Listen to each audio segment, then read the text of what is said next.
안녕하세요. 루나이드입니다. 오늘은 한국은행의 금리 인상에 대해서 한번 말해볼까 해요. 자, 오늘 첫 번째로 금리 인상을 단행했습니다. 이 금리 인상을 단행하게 된 계기는요. 첫 번째로 미국이 테이퍼링을 하기 준비하고 있다는 것. 지금 최근에 테이퍼링 이슈가 굉장히 많은데요. 테이퍼링의 뜻을 말해볼게요. 테이퍼링이라는 건 금리 인상을 하기 전에 양적 완화를 점진적으로 축소해 나가는 출구 전략 중 하나예요. 말 그대로 양적 완화에 대한 출구 전략이다 라는 의미를 가지고 있습니다. 그래서 주로 어떤 걸 하냐면은 이제 뭐 채권, 모기지 채권이나 아니면 국채를 좀 매입하는 걸 줄인다든가 아니면은 뭐 그 밖에 부양책을 줄인다든가 세금을 올린다든가 여러 가지 방안으로 테이퍼링을 실시하게 돼요. 이제 그렇지만은 이제 그래서 테이퍼링 이슈가 있었고 테이퍼링 이슈에 따라서 한국은 선진국 최초로 금리 인상을 단행합니다. 사실 이 금리 인상을 단행하게 된 계기는 이제 테이퍼링도 있지만 주된 원인은 아니에요. 그래서 제가 봤을 땐 이 테이퍼링 자체는 굉장히 호재일 가능성이 있다. 라는 것을 알아줬으면 좋을 것 같아요. 물론 이제 좀 이따 말하면은 좋은 점과 나쁜 점을 둘 다 말해볼 거예요. 이제 왜 호재냐고 말을 하냐? 라고 하면은 지금 한국 경제는 굉장히 위험한 상태예요. 왜냐하면 부채 때문에 굉장히 위험한 상태입니다. 이제 가계빚이 1800조가 넘었는데 가계빚만 해도 GDP 대비 150%가 넘었어요. 가계빚이 거의 150%? 뭐 그 정도 넘은 걸로 알고 있는데 이러한 상황에서 거기다 가계부채만 이런데 기업 부채도 있고 정부 부채도 있잖아요. 정부 부채도 급격하게 늘어나고 있고 가계부채도 급격하게 늘어나고 있고 거기다 기업 부채도 어느 정도 많이 늘어나 있는 상태에서 금리 인상을 안 하게 되면은 빚이 더 많이 늘어나요. 그럼 빚으로 경기를 부양한다는 거거든요. 그런 상황이기 때문에 어쩔 수 없이 금리 인상을 단행할 수밖에 없었어요. 뭐 인플레이션율도 높았지만은 제가 가장 크게 뽑는 거는 가계빚이다. 이제 물론 그 서민들은 가계빚이 늘었는데 금리 인상을 했으니까 우리 가계에 부담이 되고 이게 무슨 경제 부양책이냐라고 하겠지만은 그래도 건전한 금융이 있어야 결국 이렇게 하면은 굉장히 빨리 경제가 늘 수는 있어요.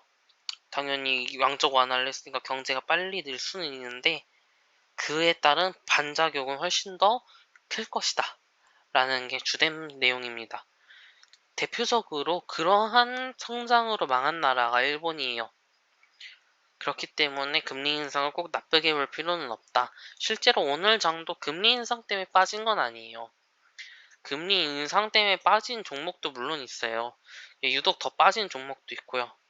예를 들면 오늘 증시를 보게 되면은 이제 하락을 보면은 상관없었고 하락을 보면은 뭐 두산 인프라코어 같은 경우에는 유상증자와 무상감자가 있었기 때문에 어쩔 수 없었던 내용이고 이제 NC소프트 같은 거나 넷마블 같은 주식이 특히 그랬던 것 같고 급격하게 올랐던 후성, 두산중공업 같은 주식들 좀 고평가라고 말하고 있던 주식들은 좀 많이 빠졌던 것 같아요. 네, 전체적으로 많이 빠졌지만은 뭐 약간 고평가나 아니면 최근에 실적이 안 좋았던 주식들 뭔가 실망감이 있었던 주식도 빠진 영향력은 있었지만은 애초에 오늘 중국 지수가 굉장히 나빴었다는 거를 감안했을 때는 이게 코스피 0.58% 빠진 게 과연 많이 빠진 건가? 그리고 특정 종목 외에는 뭐 마이너스 2%까지는 제가 봤을 때는 좀 어, 나쁘지 않네? 라는 생각을 많이 하거든요. 저 같은 경우에는 참을 수 있는 레벨? 이제 그런 2% 내가 많았기 때문에 금리 인상 때문에 전반적으로 빠졌다기보다는 중국장이 안 좋았다. 중국의 규제 때문에 굉장히 안 좋았다라는 것을 로 오늘 증시를 빠진 걸 좀 요약하고 싶어요. 이와 같이 금리 인상 당일날도 이 정도 영향력이라면은 어, 오히려 나쁘지 않지 않나 라는 생각을 합니다. 이제 추가적으로 오히려 나쁘지 않은 이유. 최근 외국인의 수급이 굉장히 나빠요.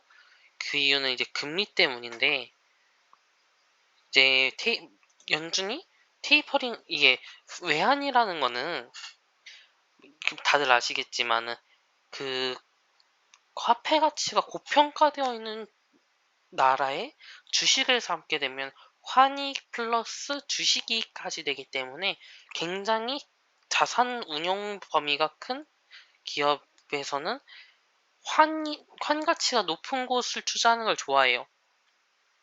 대표적으로 미국이고, 그거에 따른 테이퍼링 때문에 이제 환 가치 플러스 주식 가치를 극대화하고자 신흥국 증시에서 돈을 빼가는 거거든요. 그런 상황에서 금리 인상을 선제적으로 대응하게 되면은 비교적 환율 방어가 잘 돼요. 이제 그러면은 잘 생각을 해보면은 지금 코스피가 역대 최저예요. 코스피가 역대 최저인 상황에서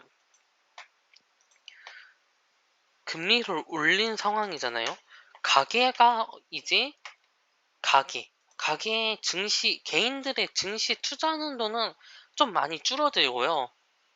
어쩔 수 없이 가계부채가 많이 늘어났기 때문에 더 늘릴 대출도 많이 막혔고 금리도 느니까 개인의 화력이 낮아지는 대신에 금리 인상을 선제적으로 단행하게 된 외국인 수급이 굉장히 좋아집니다. 외국인 수급이.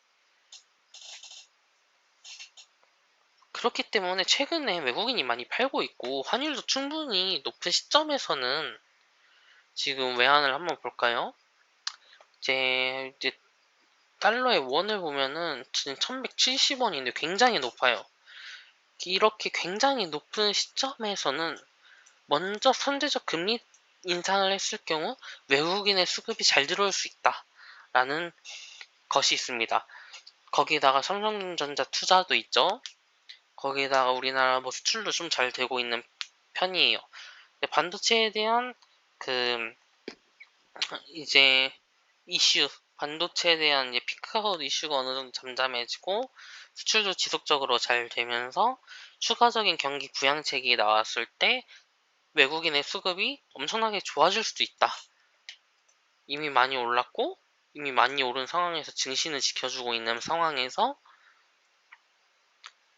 부양책을 하고 경기가 좀 더 좋아지면서 달러 가치가 내려가고 그에 따른 코스피 유입이 있었을 경우 굉장히 좋을 가능성이 높다라는 것을 말씀드리고 싶어서 이 영상을 찍었어요.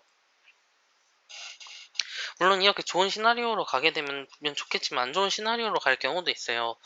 경기가 나쁜데 금리 인상을 해버린다. 그럼 최악이거든요. 이제 그러면 이제 신흥국 증시는 최악이에요, 정말.